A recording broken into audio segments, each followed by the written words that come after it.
Hello, I am Chris Williams and welcome to my review of Captain Mar-vell. In my last video I said I was boycotting the movie, but I decided to change my mind. Rest assured I didn't pay to see Captain Mar-vell, but I did sit through it. Captain Mar-vell is possibly, just as they say, it's a mediocre film. What can I say about it? Well, watching it was just watching a bunch of jokes that just came at you quickly and just died as soon as they landed. I didn't laugh I don't think I even laughed once through the whole film. I think maybe once? I'm not quite sure. Well, this film is about Carol Danvers, who goes on a not quest to discover herself. I mean, things happen to her, but she doesn't really triumph over them because she basically beats everything that comes up against her. And she doesn't look like she even really struggles at all. I mean, there are points where she's tied down and being tortured, but she doesn't really seem to show any real emotion. Bree's acting doesn't really think that this is actually happening to her. She just walks from one wooden performance to the next.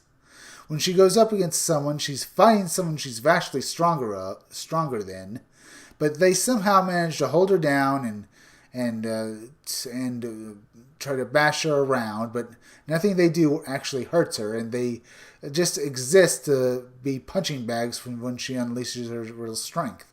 And that's not counting what happens later in the film when she finally decides to unleash her real power. Throughout the film, Carol has amnesia caused by the Kree manipulating her to be a weapon. This sounds like it would be thrilling and tragic for her, but we don't really care. We see her, only emotion we ever see her have is anger, slight anger or anger, but we don't really buy it because it still comes off as wooden. Even when she seems to be grunting in anger, it just seems false.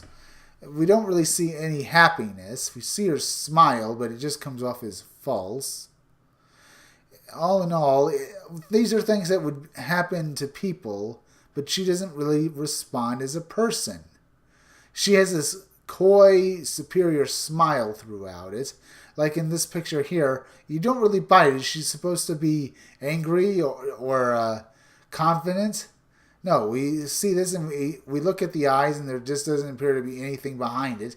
And she, when she's not having a superior attitude, she has this wooden acting that even looking at stills of her that you can practically feel. She has her opponents in this movie are supposedly at first the Skrulls, who are supposed to be an evil race, but we later find out they're actually refugees, and that doesn't really gel with what we've seen at first. At first, they seem to be evil aliens hell-bent on torture and mayhem. It doesn't really come across as any we don't feel any remorse or any empathy for the Skrulls, and we feel more for the Kree, even though later on we find out they're lying and they're waging an unjust war against the Skrulls. It just comes across as false, because we see at first the Skrulls being presented as massively dangerous enemies. And it goes on until we come across at the end where it turns out that Mar-vell had Carol Danvers help her to destroy a star core because she had developed a new form of faster-than-light travel that would help the Skrulls move beyond the grasp of the Kree. And we don't really care because all we've seen in the movie is that the Skrulls will infiltrate any government or planet they want to live on. And we see the Kree at first looking almost heroic, but later on we find them villains. and rather hammy and not very good ones. When we see them as villains, it just comes across as rather boring and bland. We have one woman there who hates Carol. We don't see much of her throughout the movie, only towards the end, where she suddenly hates Carol. And we see her mentor person, who turns out to be a man who's trying to manipulate her, as, well, at first he comes across as rather bland good guy, but later comes across as another evil male. And he goes ends the fight at the end of the movie. We're trying to get Carol to fight him one-on-one, a mono, with barely any of her power, but she blasts him. And we come across we don't really feel much of anything as she manhandles him to an escape pod and sends him back to the Kree. Ronan the Cruiser shows up throughout the film, but does little more than be wall candy. Well, eye candy. He doesn't do much, and him and another accuser basically flee in terror of Carol, even though he says they will be back for the weapon, and the other one asks for the Tesseract? No, the woman. The Skrulls are boring and bland, like everyone else in this film. Their makeup isn't particularly good. I've heard other people compare them to being the best Green Goblin we've ever had, and I can see that. They look more like him. I saw a few Skrulls that looked like different variants of the comic book Skrulls, but they came across as stupid, and when they tried to fight Carol, they got beat down almost instantly. No restraints can possibly stop Carol. If she wants to get loose, she will get loose, even though if you've been torturing her for hours or trying to extract information from her mind, nothing will hold her down as she breaks loose and proceeds to kick your butt. And this is even before she releases her real power as she takes off this device the Kree put on her to control her and to keep her power at a more manageable level. When that goes off, she basically becomes Superman. And she is not Superman because she has none of his warmth or any of the DC's greatness when they actually get their characters right. She comes off as even more bland and wooden version of the Man of Steel Superman, or the Superman of 2012 when that movie came out.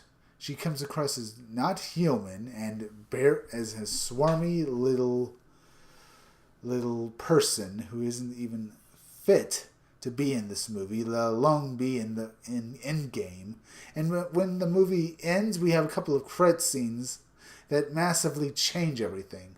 One, that she appears behind the Avengers in their mansion. I thought that she was going to appear behind them after they claimed Fury's little signal device, that little pager. I thought they were going to go where Fury was, see the pager next to all the ash of where he died. I thought they were going to pay respects to him to see what happened to their friend. No, she appears behind them after they found the pager. They were running tests on it. She somehow snuck to where the Avengers had been living and doing their operations. This is massively bad. She just snuck on in to the Avengers headquarters with no one noticing her. I don't care how powerful she is. She is not Superman. She is not Batman. She should not be able to do that. Secondly, the second end credits scene. We have Goose the Cat, who has already made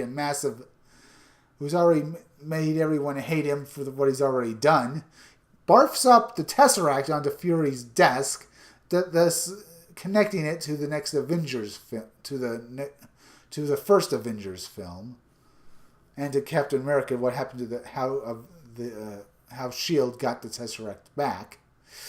But the worst thing that happened in this movie is what they did to Fury.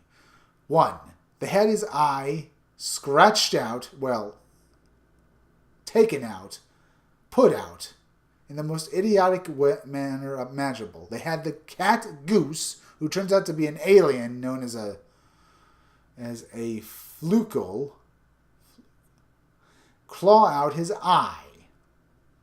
like what was supposed to happen, what he explained happened in Captain America the Winter Soldier. No, what actually happens is he loses his eye to a freaking cat. And secondly, the idea for the Avenger Initiative wasn't made by Captain America. No.